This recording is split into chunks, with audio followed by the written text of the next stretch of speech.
university. That was great for me. My dad, I've said this many times, the president, he worked in engineering. He was an engineer. He did an apprenticeship, and so I've always felt, and he was a skilled engineer, so I personally understand how important that route is, the skills and the brilliance that comes with being an apprenticeship. We need to support apprentices. We need to make the case for them. We just changed the rule that says there was a prohibition, as you probably know, that if you hadn't got maths to a certain level, you couldn't even start an apprenticeship. I thought that was wrong. There are many reasons why, whether it's GCSEs or A-levels, people don't always do as well as they think, or they might, but it shouldn't hold them back from doing an apprenticeship, because we know that people who may not have maths, GCSE or whatever, go on to do brilliant apprenticeships. So we need to clear the way, give the support, and I'm a big champion of apprenticeships. I think we don't do enough in relation to them. We should go out and say much more about them. And we've got to get rid of this default position that university is the only way forward. It certainly is not, in my view. And it's right, I mean, you know, our boy now is 16 and we're having this discussion about what should you do. And I'm really encouraging, look at apprenticeships. Good. Is there any other questions from anyone? You got a question? No. Yeah. Sorry about that. Hello, I'm Georgiana and I joined Leonardo on the graduate scheme in 2023 and then I've since become a project leader. My question is, as we look forward to the EU-UK summit on the 19th of May, how does the government plan to balance domestic defence capabilities with international collaboration and procurement? I think this is such a good question, because if there's one big message coming out of the last 6 months, it's that European countries, including the United Kingdom, need to do more on defence and security. I think it's vital to the peace in Europe and beyond. I think it's vital to holding NATO together. And I don't say it should be Europe or the US, we should do both, but our European countries and us need to do more. And that is why we're collaborating on a number of levels. We've got the summit coming up in 2 weeks, the EU-UK summit. That is a real opportunity for us to reset our relationship, bring ourselves closer to our allies. But outside of that, we've set up, as you may have seen, the Coalition of the Willing, which President Macron and myself have sort of steered a group of countries that are prepared to sort of lean forward when it comes to providing the support that Ukraine is going to need. The lessons there are, we need to work together, we need to coordinate better, I think we need to share capability better. I'd like to see some of what you're doing here talked about in the meetings I'm having, because one of the lessons we learned, for example, in Ukraine is that many allies were willing to put capability forward to Ukraine. That's a good thing. But because our capabilities are slightly different and we haven't coordinated in the past, it's not as effective as perhaps it might otherwise have been. So I think there's a really big prize here, and I want us to be in that part of that. Of course, that will mean more work, more contracts for you on some of what you're doing and contracts for the future. So thank you very much. Indeed. Thank you. Anybody else? Yes. Hi.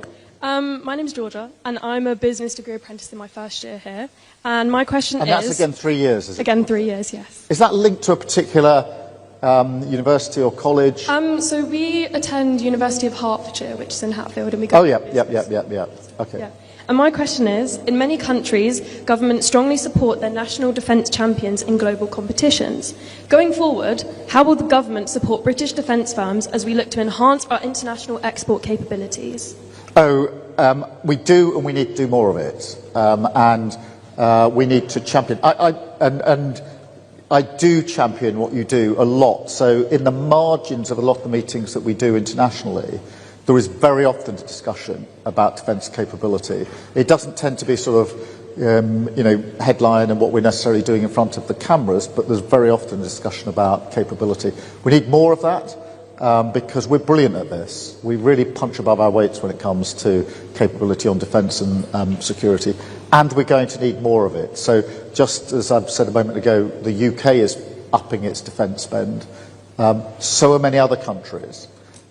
Some of those countries don't have the capability that we have, so they are going to be looking at us and others to say, well, where should we place our orders? Where do we see the opportunities, and we need to be out there making the case for Britain on that. We've got a brilliant story to tell, we've got great capability, everyone knows, whether it's on the front line with our armed services, who have a reputation that goes before them globally, so too in our defence and security industry we have a reputation, and that reputation is built on the work that you do. So when I go out and sell this, I'm selling what you're doing, and I'm very happy to do so, and we should do more of it. Thank you very much indeed. I think the plan is now I'm going to mingle for a bit and then I'm going to go and talk to our friends from various bits of the media. So very nice to see you. Thank you very much, all of you. Well, we've got up the very top there as well. This is amazing. Thing is, so they need to come and feel. I'd actually get them in here as well, by the way, to have a look at what you're doing. But go and talk to girls and young women. I think Ellen does that because the other thing is to showcase the women you've got here in leadership positions who are doing brilliant things. Be proud of what you're doing and get out there. The last thing I think I'd say is this. I think there's quite a lot of evidence showing that when it comes to more women in the workforce, which is always a good thing, the sort of critical mass point, there comes a point where once there are enough people, then that in itself becomes a magnet. So go out and tell that story, particularly go into schools. I'm a really big fan of this. All of you will at some stage in your lives have got the spark to say, I want to go and work in this area, I want to go and develop my skills, do an apprenticeship, whatever it may be. There'll be different reasons. It may be family, it may be really big interest in things you're doing at school, but very often it's because somebody else has shown a young person what it is to do a job like this. So go and tell your story, tell it to girls, tell it to young women, and I don't know whether you're able to get people into the premises here. I'd bring them in. I mean, what I've seen this morning would inspire, I think, girls and young women to say, I want a bit of that, I want to go in and I want to do it. So tell a story and be proud about it. Great. Hiya. Hiya. I'm Sadie and I'm doing a business degree apprentice and I'm in my first year, so I just joined in. And is that 3 years? Yes, it is. Fantastic. Yeah, so my question is, as someone whose career is transformed by enrolling in an apprenticeship, I'm passionate about making these opportunities more accessible. What is the government doing to ensure that the education system teaches young people the skills and knowledge that is needed for high-tech industries like aerospace and defence? Well, thank you so much for asking this, because